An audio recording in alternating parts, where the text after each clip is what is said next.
Hi everyone, I'm Jack the Rambling Raconteur. I hope that you're doing well. I'd like to share a few thoughts on The Wounded Age and Eastern Tales by Ferit Edgü. Edgü is a Turkish writer, and his style is distilled into the most minimal of microfictions. These are practically nanofictions.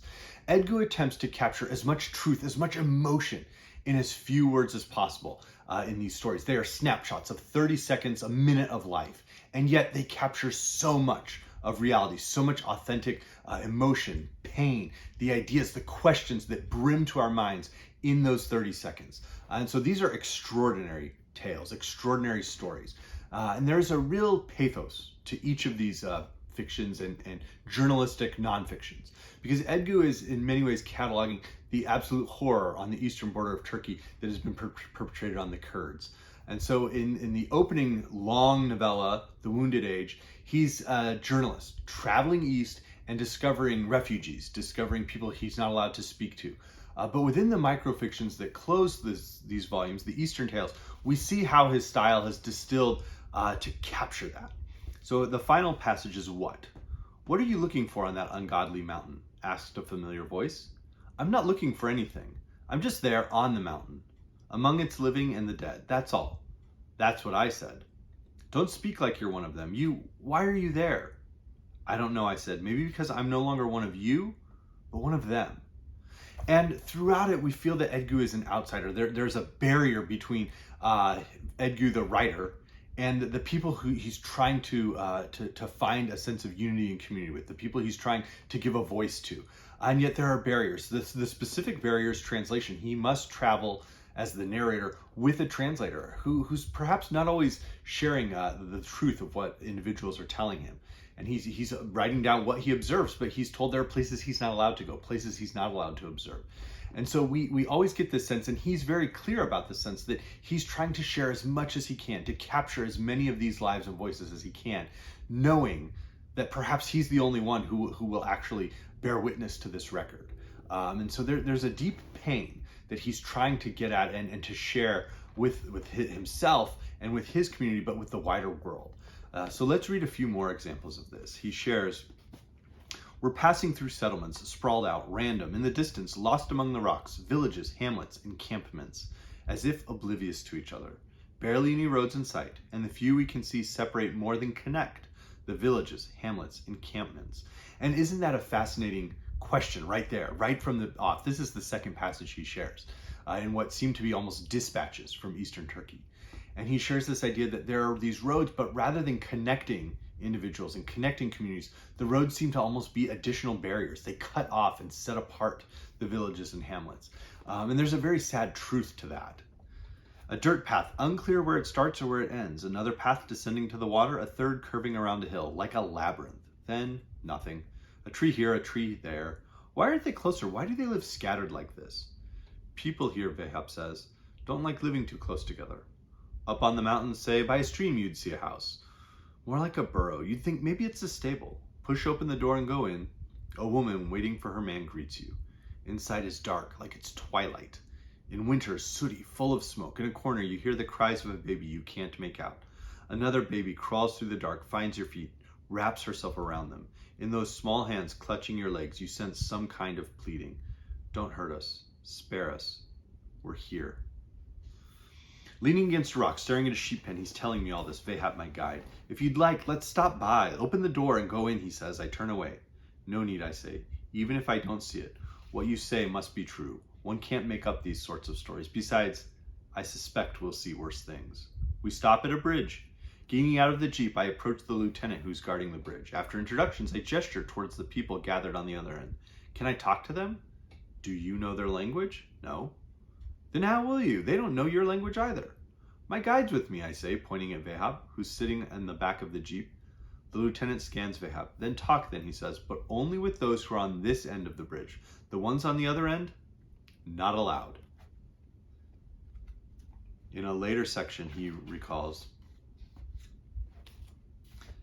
I know no one's waiting for me. If I died, my body wouldn't be returned. Bury me at the foot of a rock. I don't need any stone or any marker. I haven't thought much about death. If all that death was the price we paid for having lived, I really didn't care for it. Here, I'd just be leaving. My bag on my shoulder, my underwear in it, a sweater, plus my pencil and notebook. Here, I'd just be leaving one last time. going back to the desolate mountaintop where I was born, to the merciless winter, the wolves, the dogs, and a few people, if any, were still left. And there we capture almost the ethos of Edgü's narrator there in The Wounded Age, where he knows that he's seen so much violence, he's seen so much horror, he's heard about even more substantial horrors, either from his translator Vehab or from individuals who Vehab mistranslate the dialogue for him. And yet he seems to sense that perhaps the only purpose that he has left is to go out and find the truth that is out there, that so few have been able to bear witness to. In another section, I saw here with my own eyes things I've never seen anywhere else. I saw mountains on fire, rocks on fire. I saw trees uprooted, roofs collapsed. I closed my eyes so as not to hear their screams, but I still heard them like they were my screams. They didn't sound like my screams. I didn't want to be here. I didn't want to see, but I saw the end of the world. Was it the end of the world? I think it was, but not the end of life. Life outlasts the end time. I know it. I've lived it before as well as now. These deep confessions really get at the idea that this is a true horror that he has borne witness to, and yet he knows that he must continue to go on. He does not want to see more of this. He knows what lies in the next village. He knows what lies on the other side of a bridge, and yet he knows that he needs to keep going, because if he's not going to, is anyone going to give a voice to these individuals? And there are these interludes where he seems to drift into a more philosophical tone. Here time doesn't exist, my guide says, so you know. Don't tell me that, I say. Never tell me that. I'm telling the truth, he says. Never ever tell the truth, I said. Here, my stubborn guide continued, it's morning, then evening. At night you go to bed. Then you wake up, morning again, always the same, never different. The hunter gazed at the mountain, at the jagged cliffs, the summit covered in clouds, as if it got cold suddenly. He shivered down to his marrow. If time doesn't exist here, what does? The hunter asked, his jaw trembling. The guide replied without a moment's hesitation, only death. Would you say death knows time? I don't know, the hunter said. I'll tell you, the guide said, it doesn't. And that is perhaps where I'll leave off in the readings. I think Edgü is one of the most vital writers I've experienced this year. There is a deep vein of truth, a deep vein of emotion that runs through truly every page in The Wounded Age, in the short stories that comprise Eastern Tales, in the microfictions that comprise sort of the end of Eastern Tales, this development in Edgü's style that gets at this almost journalistic endeavor of like these are telegraphs from a place and a time that need these voices shared. And there's an immediacy, an urgency to nearly every word in these pages. And yet Edgü continues to plumb at and pluck at the idea that is there a poetry to the lives that we've seen? Is there a way to express these ideas, not just in this minimal, concise distillation, but also in a way that does attempt to capture the beauty of the mountains, even though we know that those mountains are the setting of a horror? And so if you've never read Edgü, as I had not a week ago, I would certainly recommend this volume in particular, but frankly, any of his writings. I'm going to be reading everything I can get my hands on from this writer. Now, in terms of works I was thinking of, certainly Bachtyar Ali with The Last Pomegranate Tree, who shares a Kurdish perspective, this time on the farther east in Iraq. But this will be a book I'm getting into now. The political writings and poetry of Giacomo Pagne with The Chattering Wagtails of Mikuyu Prison.